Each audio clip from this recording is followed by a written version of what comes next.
Okay. आज का हमारा टॉपिक है ब्रोंकियल एक्टेसिस। ब्रोंकियल एक्टेसिस का मतलब बच्चों क्या होता है कि इसमें जो हमारे लंग्स में, आप लोगों ने स्ट्रक्चर पढ़ा होगा कि इसमें जो जाते हैं, ये प्रिंसिपल ब्रोंकस होता है, पहले मेन ब्रोंकस होता है, फिर ये आगे फर्दर ये डिवाइड होता जाता है। तो जो ये ब्रोंकस होता है, ये मेन प्रिंसिपल, फिर आगे स्मॉल में डिवाइड होता है हर लोब की तरह। अगर राइट है तो इसके 3 लोब होंगे, और जो लेफ्ट वाला लंग है उसके आप कह लें 2 लोग होते हैं। तो यहाँ पे भी प्रिंसिपल ब्रोंकस यहाँ पे एक ही होता है, जो एक इस लोब में एक इस लोब में आगे डिवीजन होती है उसकी, और फिर वो फर्दर एल्यूलाई बनाता है। क्या होता है कि इसका ये जो स्ट्रक्चर होता है, ये मसल्स का बना होता है। जो हमारे ब्रोंकाई होते हैं वो मस्कुलर लेयर होती है, वो एक ब्रोंकाई की, या ब्रोंकस सिंपल को कहें तो ब्रोंकस। ठीक है, ये एक मस्कुलर लेयर होती है, और इसमें क्या होता है ब्रोंकियोलिटिस के केस में क्या होता है कि आपकी जो ब्रोंकाई की लेयर होती है उसकी या तो ये डायलेट कर जाती है अपने इस मेन से, या तो ये डायलेट कर जाती है, या इसका स्ट्रक्चर रप्चर सा हो जाता है, खराब हो जाता है। तो परमानेंट डायलेशन ऑफ ब्रोंकाई, और वो किस वजह से होती है? वो डिस्ट्रक्टिव चेंजेस की वजह से होती है in the elastic and muscular layers. ठीक है, जो ब्रोंकाई की वॉल्स होती हैं, muscular layers of bronchi walls, यानी कि इन वॉल्स का जो स्ट्रक्चर है वो डिस्ट्रक्ट हो जाता है, खराब हो जाता है, जिसकी वजह से गैसेस एक्सचेंज जो है वो उसमें प्रॉब्लम आती है। ठीक है, और उसकी वजह से इसमें जो स्क्रिशंस होती हैं, उन्होंने मतलब जो जो स्क्रिशन उन्होंने ड्रेनेज उसकी करनी होती है, हर इस लोब से लेके आनी होती है, वो जो स्क्रिशन आनी होती है उसकी ड्रेनेज में भी प्रॉब्लम होती है। ठीक है, और वो स्क्रीशन यहाँ से, अल्लाह ताला ने ये सिस्टम रखा है कि अगर स्पूटम भी होती है तो वो यहाँ से स्क्रीशन यहाँ से आउट होनी होती है आपकी ट्रेकिया से। लेकिन अगर इसका स्ट्रक्चर ये खराब है तो ये जो इन्फेक्शन है ये यहाँ का यहाँ, ये जो स्क्रीशन होती है वो एकोमुलेट होती रहेगी, और वो यहाँ पे फर्दर क्या कॉज कर देंगी? इन्फेक्शन।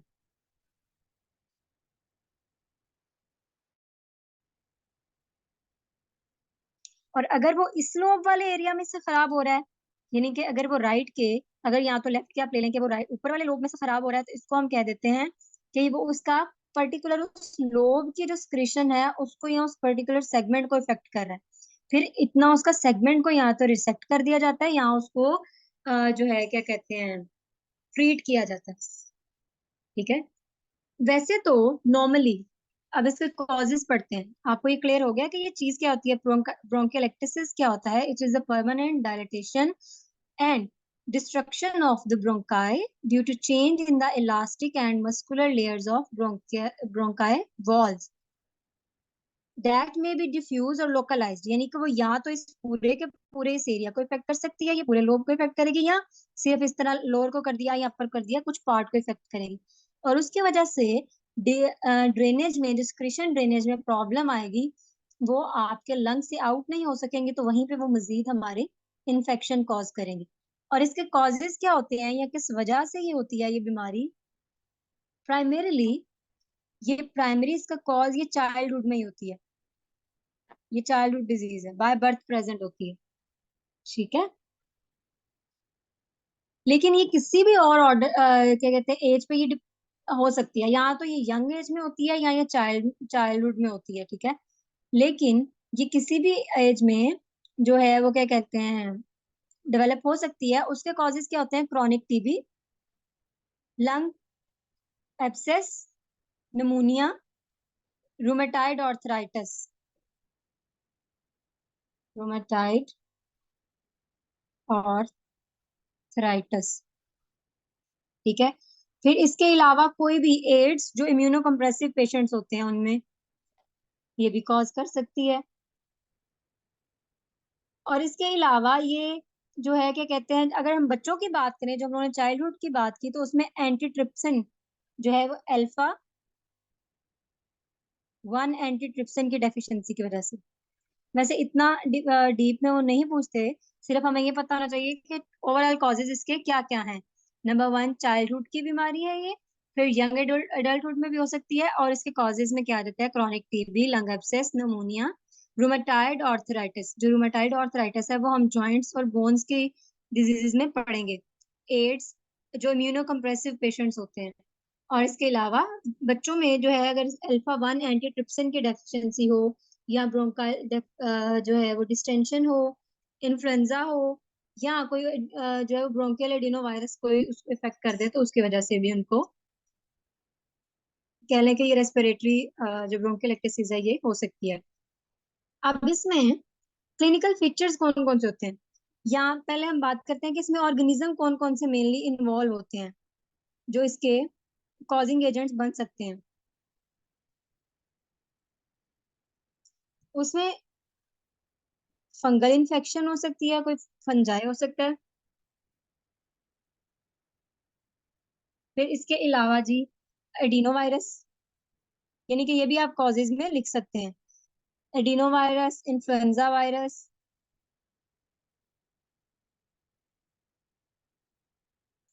फिर आ जाता है जो है वो एस ऑरियस, स्टेफिलोकोकस ऑरियस, ये ठीक है, इतना काफी है इसके कॉजेज में। फिर क्लिनिकल फीचर्स में इसमें हम लोगों को कफ, स्पूटम, क्योंकि स्क्रिचन इसमें ज्यादा होना शुरू हो जाएंगे तो स्पूटम भी मिलेगी। कफ विद, अगर हम लोगों को कफ के साथ स्पूटम मिलती है तो हम उसको कह देते हैं प्रोडक्टिव कफ, ठीक है। और इसके अलावा हिमोप्टिसिस, कोई मुझे बताएगा हिमोप्टिसिस क्या था।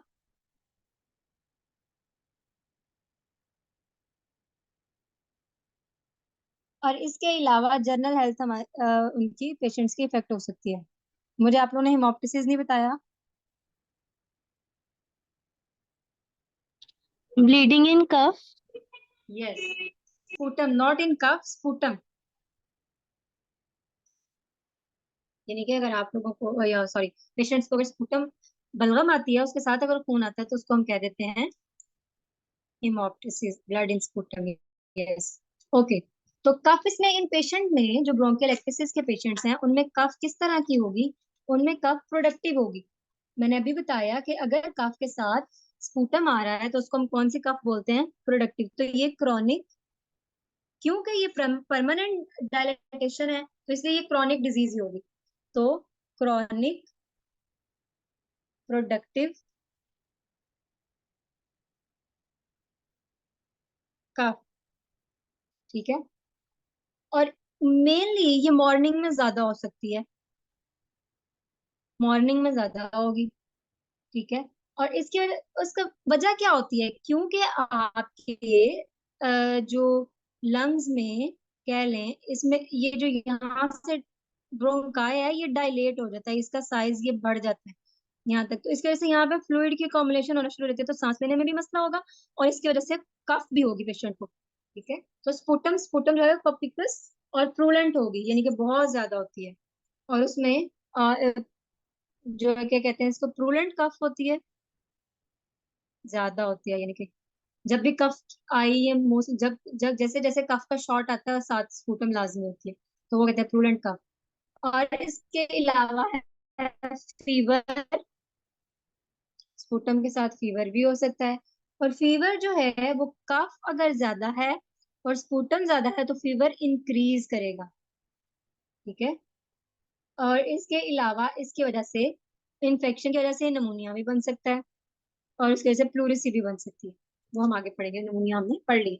हिमोप्टिसिस जो है, अगर तो पेशेंट का एल्व्यूलाई जो है वहां मतलब ब्रोंकाई जो है उसकी वाल्स तक, उसकी ब्लड सप्लाई तक जो है, क्योंकि उसके मसल्स जो है वो डैमेज हो चुके हैं तो उनकी ब्लड सप्लाई तो होगी ना उन मसल्स की, तो उस वजह से उसकी जो कह लें ब्लड सप्लाई है वो भी डिसरप्ट होगी और वो उसके चांसेस होते हैं कि वो कफ में आए, तो ब्लड इन स्पूटम।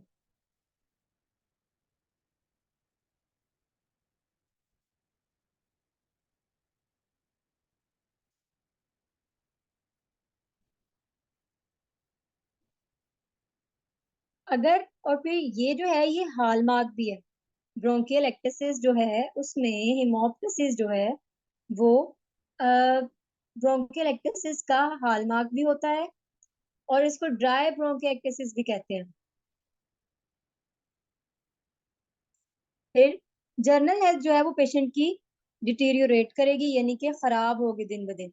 जब उसको सही से सांस ही नहीं आएगा, उसकी ये खत्म ही नहीं होगी, इन्फेक्शन और ये जो सारा कह रहे हैं आप फ्लूइड जो होता है या स्क्रीशंस होती हैं वो खत्म ही नहीं होंगी, तो उस वजह से जनरल हेल्थ भी डिटीरियोरेट करेगी। ठीक है, फिर वेट लॉस, एनोरेक्सिया, जर्नल ये सब में आ जाते हैं।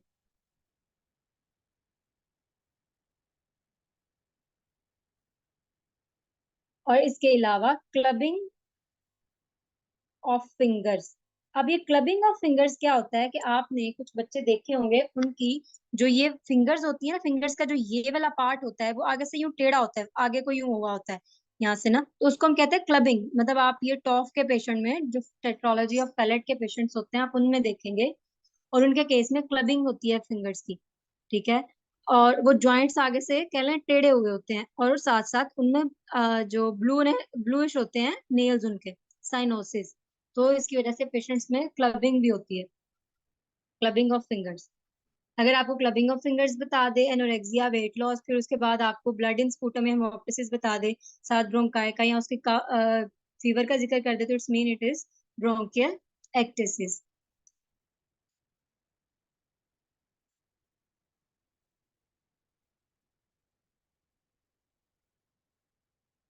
और अगर हम उसके फिजिकल साइंस या एग्जामिनेशन करता है डॉक्टर, तो उसके उस पे उसको जो है वो वॉइस क्लियर नहीं होती, जो आपके इंस्पिरेशन एक्सपिरेशन की वॉइस होती है वो क्लियर नहीं होती, वो साउंड क्लियर नहीं होती। ठीक है, फिर इसके अलावा ब्रोंकाइटिस भी होता है, इसमें फाइब्रोसिस भी हो सकती है, और सुवियर डिजीज के केस में क्लबिंग होती है। ठीक है, तो इसके अलावा हम जो क्या कहते हैं, इसमें क्लबिंग ऑफ फिंगर्स के साथ क्या क्या हो सकता है, फाइब्रोसिस, क्योंकि जब एक परमानेंट डैमेज हो जाता है तो वो आगे फर्दर न्यू में कन्वर्ट हो जाता है। और इसके अलावा कंसोलिडेशन भी हो सकती है, कैविटेशन भी हो सकती है। कैविटेशन क्या होता है कि आपका अगर ये लंग है और इसमें इस तरह से कैविटीज बन जाती हैं, वो लार्ज भी हो सकती हैं, वो स्मॉल स्मॉल कैविटीज भी हो सकती हैं, और वो वहां पे इन्फेक्शन या पस फील हो सकती है। ठीक है, जो मोस्टली टीबी के पेशेंट होते हैं उसमें इस तरह की कैविटी बन जाती है पूरी फ्लूइड की, और उसके अंदर फ्लूइड होता है ब्लैक सा। लंग्स वैसे भी एयर ब्लैक होती है, लेकिन इसमें वैसे नॉर्मली लंग का स्ट्रक्चर हम लोगों का एक्सेस स्पॉन्जी सा नजर आ रहा होता है, लेकिन जब इन्फेक्शन होती है और कैविटी बन जाती है तो ये पूरे का पूरा कोई इन्फेक्शन या कंपार्टमेंट नहीं होता, ये हमें पूरा इन्फेक्शन नजर आ रहा होता है इस तरह सर्कुलर, तो हमें पता चल जाता है कि ये पेशेंट को क्या कहते हैं, टीबी है। ठीक है, तो उसमें फाइब्रोसिस भी हो सकती है, कंसोलिडेशन भी और कैविटेशन भी। अब हमने इसके लिए इन्वेस्टिगेशन कौन कौन सी करवानी है। इन्वेस्टिगेशन में हम लोग एएफबी करवाएंगे, एसिड फास्ट बेसिलाई, हम लोगों ने ये स्पूटम का टेस्ट पढ़ा था, स्पूटम कल्चर करवाना है हमने। और उसका कंसोलिडेशन हम लोगों ने पढ़ा था कि पूरे ये एक, जिस तरह से आपका इसकी नेचर स्पंजी है ना, तो वो पूरा एरिया हार्डन हो जाता है, सख्त हो जाता है, वो जो लंग्स का इतना एरिया होता है वो इतना एरिया हार्ड हो जाएगा, तो इट्स मीन ये वाली एरिया की कंसोलिडेशन हो गई है, एक मैस बन गया, लाइक आप कह सकते हैं ट्यूमर जो होती है वो थोड़ी हार्ड हार्ड मैस होता है वो, इस तरह अगर लंग में होगा तो वो कंसोलिडेशन है। ठीक है, तो इसके लिए हम लोगों ने स्पूटम कल्चर करवाना है और एएफबी करवाना है, एसिड फास्ट बेसिलर। फिर इसके अलावा हमने एक्सरे चेस्ट करवाना है।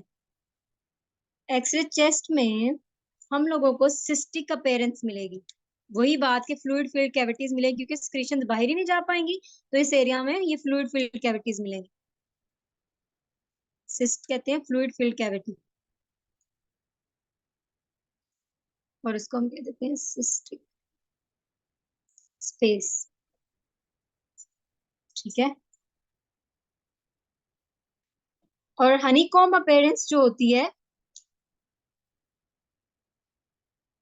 इसको हम हनीकॉम्ब मतलब अगर आपके लंग, ऐसे लंग है हमारा,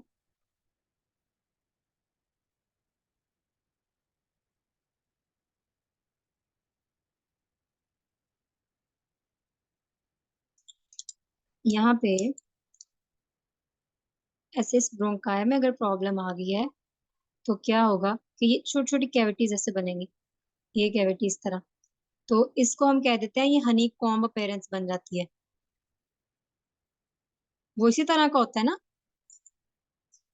जो हनी बी जो है अपना, कह लें, जो उसका छत्ता होता है उसकी अपीयरेंस ऐसी होती है। तो ये कैविटीज होती हैं, fluid filled cavities, small small cyst जिसको कह देते हैं। ठीक है। तो इसको एक्सरे चेस्ट पे हम लोगों को क्या मिलेगा? Honey comb appearance.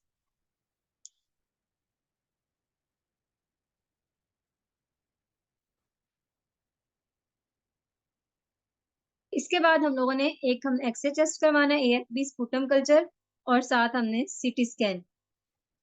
CT scan best modality है इसको डायग्नोज करने के लिए। ठीक है। और इसके केस में हम लोगों को डायलेटेड ब्रोंकाई वॉल भी मिलेगी, थिकनिंग भी मिलेगी। डायलेटेड, जो हम लोगों ने सारे फीचर्स पढ़े हैं वो हमें इस पे मिलेंगे। Dilated bronchi wall plus thickening, और उसकी थिकनिंग भी हम लोगों को एक्सरे सॉरी सीटी स्कैन पे मिलेगी। इसके अलावा हम लोगों ने एक और टेस्ट करवाना है, उसको हम कह देते हैं ब्रोंकोस्कोपी। हमने इन्वेस्टिगेशन सारी पहले इसीलिए पढ़ी थी ताकि बाद में पता हो कि हमने किस डिजीज में कौन सी करवानी है। यानी कि हम ब्रोंकाई तक वो जो है वो फाइबर ऑप्टिक जो स्कोप है वो लेके जाएंगे। उसका एक कैमरा लगा होता है, उसको हम ब्रोंकाई तक लेके जा सकते हैं, क्योंकि मेन ब्रोंकस राइट के दो होते हैं और लेफ्ट का आई थिंक एक होता है।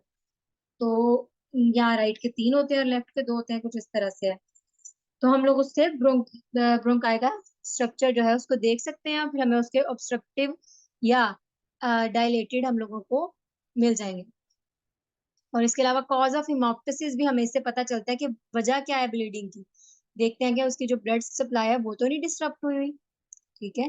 फिर हमने इसके बाद PFTs पल्मोनरी फंक्शन टेस्ट करवाने हैं, जिसमें स्पायरोमेट्री वगैरह आ जाता है।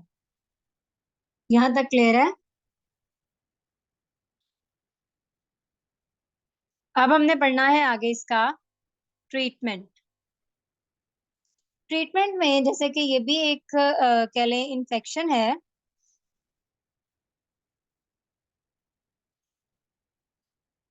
तो इसमें भी एंटीबायोटिक्स एक तो यूज होंगी।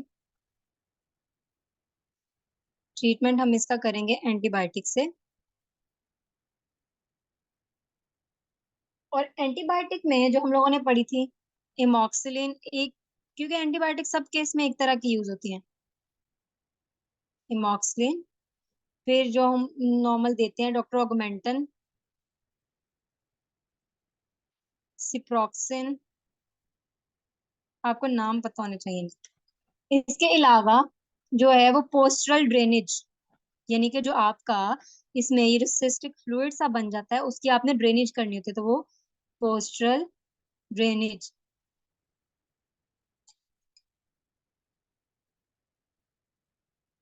कि आपके जो ब्रोंकाई हैं वो एम्प्टी रहे। पोस्टरल ड्रेनेज का मतलब होता है कि आपके जो ब्रोंकाई हैं वहां से आपने उनकी पोस्टल ड्रेनेज करवाते रहना है, कि उसमें सिक्रीशन जमा ना हो, ताकि उनका एयरवे क्लियर रहे और पेशेंट को इजीली क्या कहते हैं सांस आ सके या वो इजीली ब्रीथ कर सके। इसको कहते हैं chest PT, chest physiotherapy. Normal आप हॉस्पिटल्स में सुनेंगे कि कैबेज का पेशेंट है तो जो उसकी चेस्ट PT करवाइए। चेस्ट PT यानी चेस्ट फिजियोथेरेपी। अपने पेशेंट को जो है वो वॉल की तरफ कप्ड हैंड की फॉर्म में बिठाना होता है, और जो क्या कहते हैं उसको उसकी एयरवे को क्लियर करना होता है।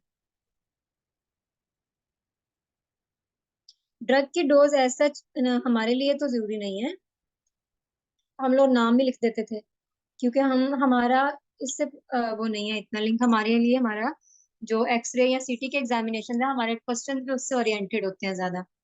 ठीक है, उस मतलब वो पूछते हैं उस पे क्या चीजें नजर आएंगी इस तरह। लेकिन फिर भी जिसका आपको मतलब नाम आपको याद है ना, तो उसकी एक डोज याद रख लें, 800 mg के MG में होती है, कितने MG में होती है, कुछ 500 में आती है, कुछ 250 में भी आती है, तो वो याद रख लें बस। ठीक है। तो आपने चेस्ट PT करवानी है, एंटीबायोटिक थेरेपी करवानी है, और इसके अलावा आप उसको ब्रोंकोडायलेटर्स दे सकते हैं। फिर आप क्या दे सकते हैं? Bronco dilator. जो ब्रोंकोडायलेटर है वो कह लें आप जो हमारे वो पेशेंट्स होते हैं ना अस्थमा के, उनमें भी दिया जाता है। ठीक है। फिर हम उसको जो है क्या कहते हैं, सर्जिकल ट्रीटमेंट जो है वो उसका वो एरिया वो रिमूव कर दिया जाता है। फिर सर्जिकल ट्रीटमेंट है, सर्जिकल में क्या होता है कि अगर तो कंसोलिडेशन है ये पूरे पार्ट की, तो उस एरिया को रिमूव कर दिया जाता है सर्जरी के जरिए। ठीक है, क्लियर है। इसके अलावा इसकी मैनेजमेंट में एक और चीज, मतलब मैनेजमेंट या कह लें प्रिवेंशन में एक और चीज याद रखनी चाहिए कि जिनको मीजल्स होता है उनसे बचना चाहिए, या जिन बच्चों को बचपन में या बर्थ के बाद जो टीबी हो जाती है, तो उसका ट्रीटमेंट, उनका वो जो कोर्स होता है, पहले तो वो 9 मंथ का था, अब शायद 3 मंथ्स की थेरेपी है वो, तो वो करवानी चाहिए। तो उसके बाद इसके होने के चांसेस कम होते हैं अगर उन्होंने अपना बाकायदगी से ट्रीटमेंट लिया होता है। यहाँ तक क्लियर है आप लोगों को? टॉपिक क्लियर है? आगे चलें। अगर आपके पास बुक्स हैं तो इस टॉपिक को एक बार रीड करें ताकि आपको साथ ही क्लियर हो। अब नेक्स्ट टॉपिक टॉपिक स्टार्ट करते हैं। हमने पढ़ना है सिस्टिक फाइब्रोसिस का।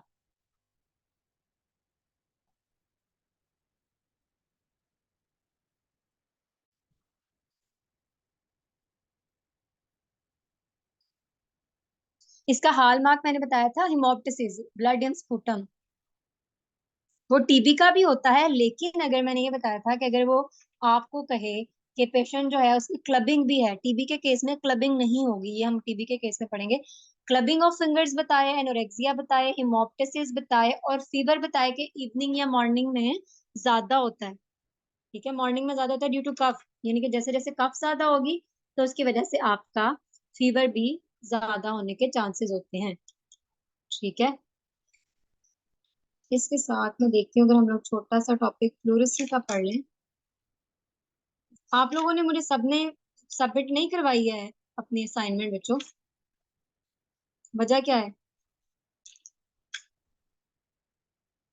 और ना ही किसी ने मुझे उसकी कोई रीजन बताई है कि किस वजह से हम लोगों ने सबमिट नहीं करवाई।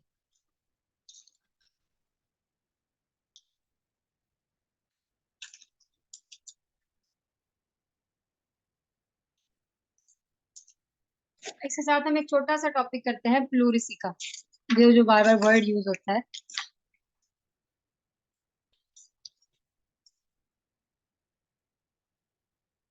प्लूरिसी का मतलब होता है pain in pleura. Assignment topic जो हमने उस दिन दिए थे, वो एक तो लेजियोनेला नमूनिया था, और एक इसके अलावा एस्पिरेशन नमूनिया था। तो हम लोगों ने स्टार्ट करना है जी प्लूरिसी, छोटा सा टॉपिक है। प्लूरिसी का मतलब है pain in pleura, sorry, PLEURA, pain in pleura. Pleura क्या होता है? आपका लंग, इतनी बार लंग मैंने ड्रॉ कर लिया तो मेरी ड्राइंग अच्छी नहीं होगी। अच्छा जी, ये इसकी कवरिंग होती है, डबल कवरिंग होती है ये वाली। ठीक है, एक इधर से कवर किया होता है उसने, ये सवाल है। ये वाली जो लेयर है ये है पेराइटल प्लूरा, और ये इनर वाली विजरल,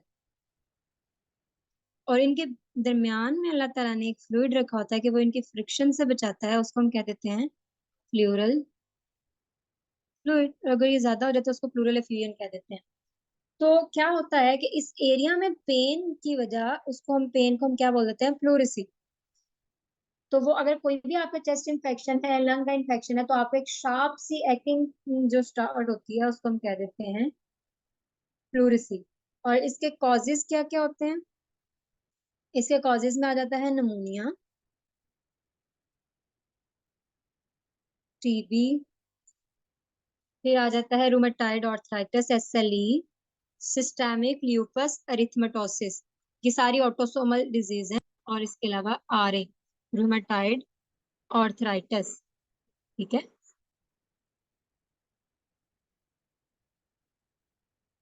इसके अलावा है पल्मोनरी इन्फेक्शन, यानी कि अगर लंग्स की ब्लड सप्लाई डिसरप्ट हो जाती है पल्मोनरी आर्टरी के जरिए, सॉरी पल्मोनरी वेन्स के जरिए, तो उसकी वजह से भी, सॉरी आर्टरी इन्फेक्शन, तो कॉजेज में आ गया pneumonia, TB, SLE, rheumatoid arthritis और पल्मोनरी इंफाक्शन। और मेलिग्नेंसी कोई भी जो प्लूरा की हो, कोई भी मेलिग्नेंट डिजीज।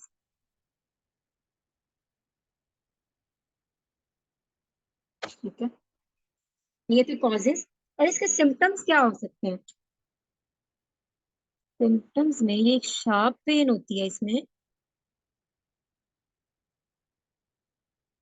शार्प पेन होगी। और इसके अलावा ये जब आप डीप इंस्पिरेशन करते हैं तो उस पे ये वर्स होती है, बहुत ज्यादा होती है शार्प पेन होती है। और कफ पे भी, कफिंग पे भी। और अगर आप बेंड होते हैं, बेंडिंग मूवमेंट से भी ये वर्स होती है। ठीक है जी। और इसमें अगर हम एग्जामिनेशन करते हैं पेशेंट का, ऑन एग्जामिनेशन क्या होता है?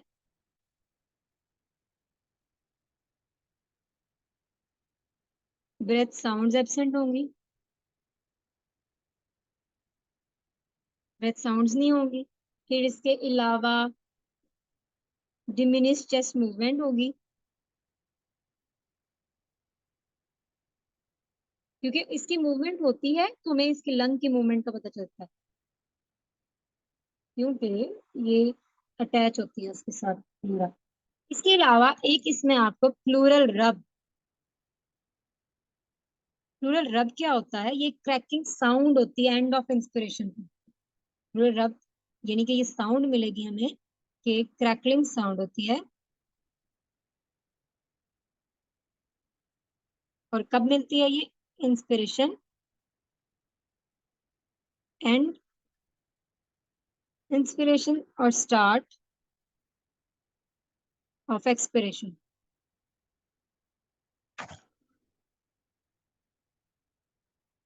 ठीक है।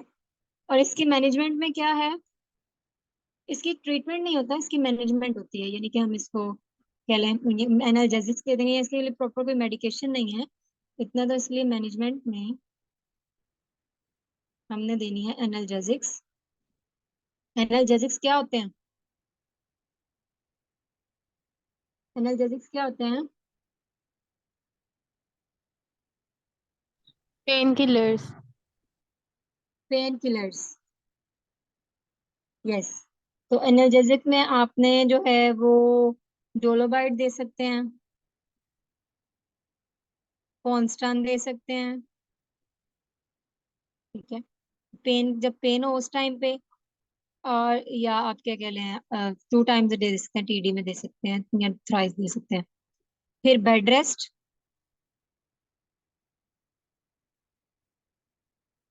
और इसके अलावा जिस डिजीज की वजह से, यानी कि इन पूरी डिजीज में से जिसकी वजह से ये हो रही है उसको ट्रीट करेंगे। और इसके अलावा सिरप आप दे सकते हैं कफ के लिए, कफ सिरप।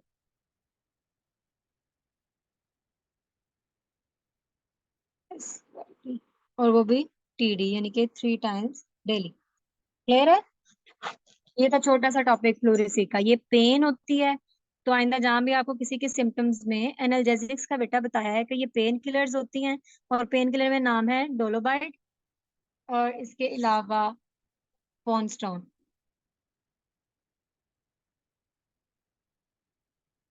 और कफ के लिए सिरप आप दे सकते हैं, क्रॉसपैन या कोई भी। और बेड रेस्ट। क्लियर है? अब आप लोग इन दोनों टॉपिक्स को पढ़ लें, 5-6 मिनट्स हैं हमारे मीटिंग के। जो आप लोगों को चीज मुश्किल लगती है उसको पूछें।